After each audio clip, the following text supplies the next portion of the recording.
Welcome to our midweek message. This week, I want to share with you about our fifth core value, generations.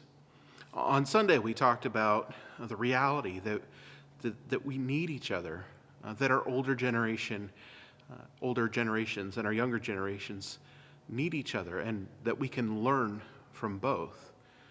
We can learn about life, we can learn about God, we can learn about how we're meant to follow after Him in relationship with one another. Today I want to talk about just the reality of forming relationships across generations.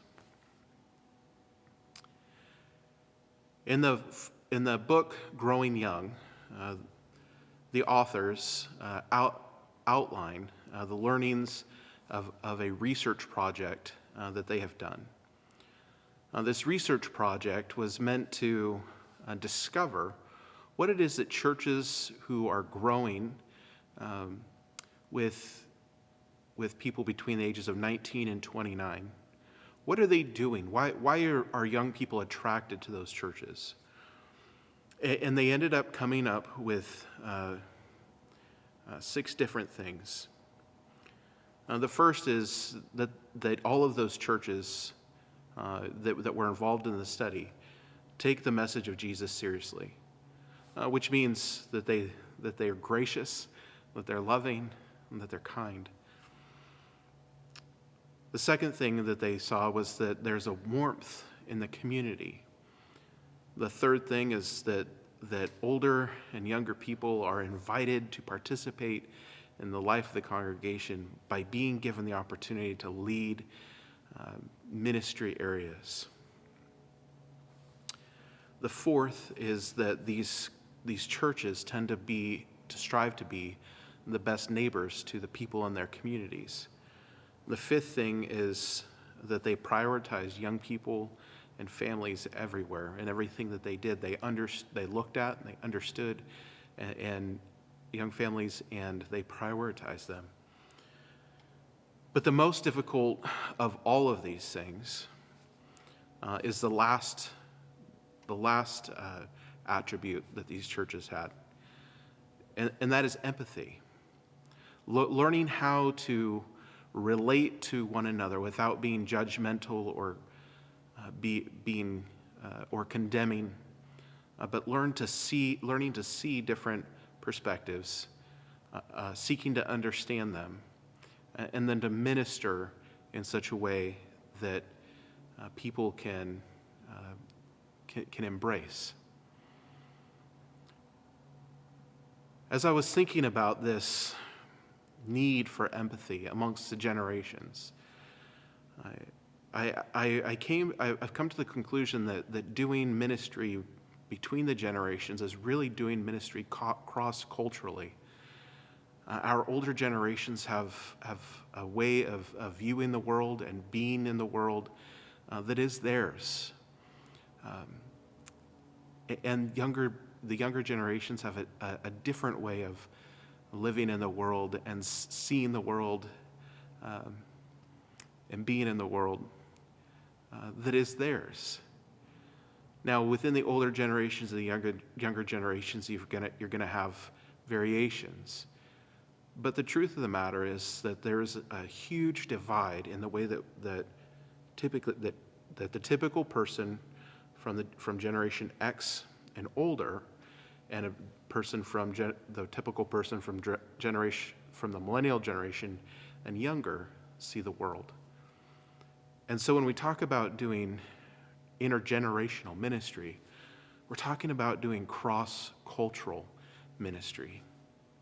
And I thought to myself, well, who's one of the best people in Scripture to look at when we're talking about doing cross-cultural ministry? And of course, Paul, the first missionary apostle, came to mind. And specifically, when he shows up in Athens. So in Acts 16, Paul comes to Athens, and as he's looking around, he becomes troubled because of all the idols that are present. And so he enters the synagogue, and he begins to reason with the synagogue and the Jews and the devout men. And then he begins to reason with people in the marketplace. And as he's doing this, he gets noticed. And he's invited to come and speak to kind of the philosophical religious elite of Athens at the time that were in the Areopagus, or at the Areopagus. And as Paul speaks to them, I think that we can learn a really important lesson. And so I just want to read a couple verses. 16:22 says, "So Paul, standing in the midst of the Areopagus, said, 'Men of Athens, I perceive that in every way you are very religious. For as I passed along and observed the objects of your worship, I found also an altar with this inscription, to the unknown God. What therefore you worship as unknown, this I proclaim to you, the God who made the world and everything in it, being Lord of heaven and earth, does not live in temples made by man, nor is he served by human hands, as though he needed anything, since he himself gave to all mankind life and breath and everything.'" Here's what we see from Paul as he does cross-cultural ministry. The first is this. He lays aside the trouble that he feels in himself as he sees how the Athenians are going wrong. He doesn't pick up idols and begin to crack people over the head with them and say, "Wow, guys, this is really wrong and bad." No, he sees it, he's troubled by it, and that trouble moves him to want to understand, to be able to speak to the people of Athens. And so when he has the opportunity to speak at the Areopagus, he understands what they value, he understands their religious experience, and then he's able to speak into that to help bring about the truth of who God is. If we're going to do cross-cultural ministry, if we're going to do intergenerational ministry, we have to be like Paul. We can't get stuck on the things that upset us about the different generations. What we've got to do is we've got to open our eyes, see what other people value, and then be able to speak truth into that in such a way that they can understand what is being said. So how do we do intergenerational ministry? We seek to understand, and we seek to move beyond our own discomforts so that we can speak truth in a way that people can understand. I hope this is helpful.